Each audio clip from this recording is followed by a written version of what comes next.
మాజీ ప్రధాని ఆర్థికవేత్త డాక్టర్ మన్మోహన్ సింగ్ ఏం చేసినా ఒక స్పెషలే. తన నిజ జీవితంలో రిస్క్ జోలికి అస్సలు వెళ్లని మన్మోహన్ సింగ్ దేశ ఎకానమీకి సంబంధించి కీలక సంస్కరణలు చేపట్టి ఆర్థిక మునిగా కితాబులు అందుకున్నారు. స్టాక్ మార్కెట్ టెన్షన్స్ తో తన నిద్రను చెదరగొట్టుకుని అందుకే సాహసాలకు పోకుండా తను సేఫ్ ఇన్వెస్ట్మెంట్ కు జై కొట్టినట్టు పలు సందర్భాల్లో మన్మోహన్ తెలిపారు.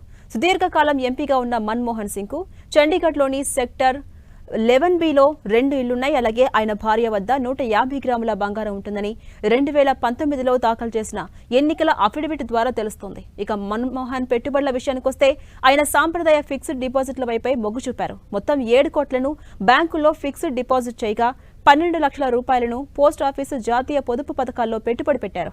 బ్యాంకుల్లో ఫిక్స్డ్ డిపాజిట్లు చేసి కామ్గా ఉండకుండా రీఇన్వెస్ట్మెంట్ వైపే ఎక్కువగా మొగ్గు చూపారు Manmohan Singh. Fixed deposit mature period తర్వాత రీఇన్వెస్ట్మెంట్ చేయడమే ఆయన పెట్టుబడి శైలిగా చెప్పొచ్చు. అందుకు 2013లో 2 కోట్లుగా ఉన్న ఆయన సంపద కేవలం 6 ఏళ్లలో 4 కోట్లకు ఎగబాకింది. మధ్యతరగతి వర్గాలకు ఆదర్శంగా నిలిచేలా మన్మోహన్ తన పెట్టుబడులను రిస్క్ సాధనాల్లో కాకుండా సేఫ్ సైడ్ సిస్టంలో ఇన్వెస్ట్ చేశారు.